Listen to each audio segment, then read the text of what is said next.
কী রে, কেমন আছিস? নমস্কার সবাইকে। শুক্রবার নিফটি তার বর্তমান মূল্য অর্থাৎ নভেম্বর ২৮, ২০২৫-এ ক্লোজ হয়েছে প্রায় ২৬,০০২.৯৫-এর কাছাকাছি। যদি ১ ঘন্টা টাইম ফ্রেমে বিশ্লেষণ করলে নিফটি বর্তমানে ২৬,২০০-র শক্তিশালী সাপোর্টের ওপরে দাঁড়িয়ে আছে এবং ২৬,৩০০-র রেসিস্ট্যান্স দ্বারা আবার আবদ্ধ রয়েছে। যদি আগামী দিনে স্ট্রং রেসিস্ট্যান্স ২৬,৩০০ সাফল্যের সাথে ব্রেক করে তাহলে শর্ট কাভারিং দেখার সম্ভাবনা রয়েছে। আর যদি গ্লোবাল সংকেত খারাপ হয় আগামী দিনে এবং নিফটি ২৬,০২৬-এর নিচে ব্রেক করে ট্রেড করতে শুরু করে তবে প্রফিট বুকিং এবং তীব্র সেলিং প্রেশার আসার সম্ভাবনা রয়েছে। বর্তমানে অপশন চেইন ডেটা অনুসারে ১ ঘন্টা টাইম ফ্রেমে ২৬,০২৬ লেভেলটি একটি অত্যন্ত শক্তিশালী সাপোর্ট জোন হিসেবে কাজ করছে। পুট বিক্রেতারা বিশ্বাস করেন যে বাজার এই স্তরের নিচে নামবে না, তাই তারা এই স্ট্রাইক প্রাইসগুলিতে ক্রমাগত বিক্রি করছে। আবার ২৬,০০০ হল একটি শক্তিশালী মনস্তাত্ত্বিক লেভেল। অন্যদিকে নিফটি যদি আগামী দিনে ঊর্ধ্বমুখী গতির পথে তার স্ট্রং রেসিস্ট্যান্স ২৬,৩০৩ লেভেলটি যদি সাফল্যের সাথে ব্রেক হয় এবং তার ওপরে টিকে থাকতে পারে তবে বাজারে একটি শর্ট কাভারিং র্যালি দেখার সম্ভাবনা আছে, অর্থাৎ ২৬,৫০০ হবে পরবর্তী লক্ষ্য। এইবার যদি ডেলি টাইম ফ্রেমে টেকনিক্যাল অ্যানালাইসিস করি ইএমএ ৫০ এবং ইএমএ 100 পিরিয়ডের মাধ্যমে, তাহলে লক্ষ্য করবেন বর্তমানে নিফটি মূল্য ২৬,২০২.৯৫-এ দাঁড়িয়ে রয়েছে, যেখানে ইএমএ ৫০ প্রায় ২৫,৫০৬ এবং ইএমএ ১০০ প্রায় ২৫,১৯৯-এর ওপরে বিরাজমান করছে, যা এখনও বুলিশ ট্রেন্ড ইঙ্গিত করছে।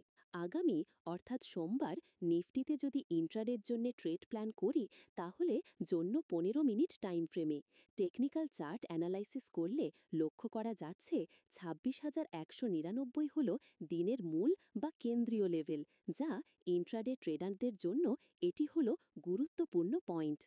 নিফটি যদি এই ২৬,১৯৯-এর ওপরে ট্রেড করে তবে দিনের মেজাজ বুলিশ থাকার সম্ভাবনা বেশি। পক্ষান্তরে যদি নিফটি এই স্তরের নিচে নেমে আসে তবে বাজার বিয়ারিশ বা দুর্বল হতে পারে।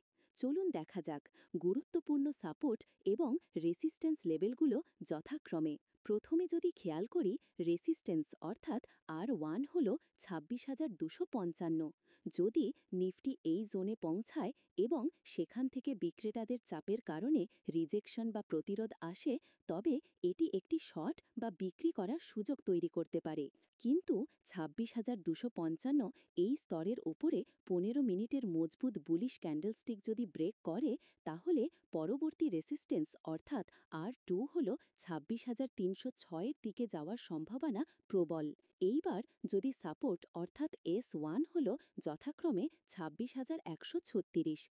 যদি নিফটি S1 ক্রস করে তাহলে S2 জোনে যথাক্রমে ২৬,১৩৬-এ নেমে আসার সম্ভাবনা আছে। তারপর এখান থেকেও একটি বাউন্স বা রিভার্সাল আশা করা যায়। তবে যদি কোনো কারণে একদম নিচে ২৬,০৭৬-এর লেভেলটি ভেঙে যায় তবে বাজারে কিন্তু ডাউন ট্রেন্ড শুরু হওয়ার বা দুর্বলতা বৃদ্ধির ইঙ্গিত দেবে, যা হওয়ার সম্ভাবনা খুব কম। আবার ৫ মিনিট টাইম ফ্রেম অনুযায়ী যদি ইন্ট্রাডে ট্রেডিংয়ের পরিকল্পনা করি তাহলে লক্ষ্য করতে পারছি ২৬,১৭৫ হল দিনের মূল বা কেন্দ্রীয় লেভেল।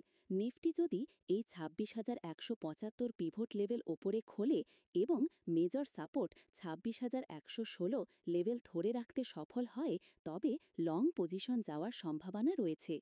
আবার নিফটি যদি ২৬,২৮২ মেজর রেসিস্ট্যান্স লেভেলে পৌঁছানোর পর রিজেকশন দেখায় অথবা পিভট লেভেল ২৬,১৭৫-এর নিচে ব্রেক করে তবে শর্ট পজিশন নেওয়া যেতে পারে পিভট লেভেল ওপরে স্টপ লস নিয়ে।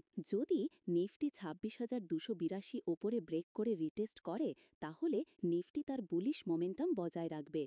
সোমবার ইন্ট্রাডে ট্রেডারদের নিফটি ব্রেকআউটের জন্য ২৬,২৮২ এবং ব্রেকডাউনের জন্য ২৬,১১৬ লেভেলের ওপর বিশেষ নজর রাখা উচিত। গতকাল অর্থাৎ অক্টোবর ২৮, ২০২৫ তারিখে বিদেশি প্রাতিষ্ঠানিক বিনিয়োগকারী এফআইআই এর পক্ষ থেকে ক্যাশ মার্কেটে নেট বিক্রয় যা বাজারকে নেতিবাচক রেখেছে, অর্থাৎ ৩,৭৯৫.৭২ কোটি টাকা, এবং ডিআইআই এর পক্ষ থেকে ক্রমাগত নেট ক্রয় যা অভ্যন্তরীণ বাজারে আস্থা এবং শক্তিশালী সাপোর্ট দিতে সহায়তা করছে। ডিআই যথাক্রমে ৪,১৪৮.৮৪ কোটি টাকা নেট ক্রয় করেছে। সোমবার দিন ক্যাশ মার্কেটে দেশীয় এবং বিদেশি উভয় বিনিয়োগকারী উল্লেখযোগ্য পরিমাণে নেট ক্রয় ও বিক্রয় এবং যা ইন্ট্রাডেতে এফআইআই এর বিক্রয় চাপ যে কোনো সময় বাজারকে নিচে নামিয়ে নিয়ে আসতে পারে। তাই ২৬,৩০০-র ওপরে কনসোলিডেশন না হলে ট্রেড করা অত্যন্ত ঝুঁকিপূর্ণ হবে। যদি মার্কেট বাজার লক্ষ্য করি, শুক্রবার অর্থাৎ ২৮ নভেম্বর ২০২৫ যা অত্যন্ত শক্তিশালী ইতিবাচক প্রবণতা নিয়ে লেনদেন শেষ করেছে। এই পজিটিভ ক্লোজিং নভেম্বরের প্রথম দিকে এআই অর্থাৎ এআই স্টকগুলির অস্থিরতার ফলে হওয়া বেশিরভাগ ক্ষতি মুছে দিয়েছে। যদিও বাজার শক্তিশালী ছিল, এআই চিপমেকার এনভিডিয়া শেয়ার সামান্য ১.৮% পতন দেখিয়েছে, যা ইঙ্গিত করে যে এআই স্টকের অস্থিরতা এখনও পুরোপুরি শেষ হয়নি। ন্যাসডাকের প্রায় ০.৭০ বৃদ্ধি মার্কেটের এই বুলিশ প্রবণতাকে ধরে রেখেছে এবং বিস্তৃত সূচক S&P ৫০০ যা ০.৫০ পর্যন্ত বৃদ্ধিতে বন্ধ হয়েছে, যা ইতিবাচক প্রভাব দেখা গেছে। আবার জিডিপি ৮.২% বৃদ্ধি, যা এই গতি প্রধানত উৎপাদন মানে ম্যানুফ্যাকচারিং এবং পরিষেবা সেক্টরের শক্তিশালী পারফরম্যান্সের থেকে এসেছে। অন্যদিকে এমসিএক্সে গোল্ড ফিউচার্স দাম সামান্য কমে প্রতি ১০ গ্রামে প্রায় ১,২৩,৩১৪ টাকার আশেপাশে লেনদেন করছে। আজ এই পর্যন্ত, সবাই ভালো থাকবেন। নমস্কার।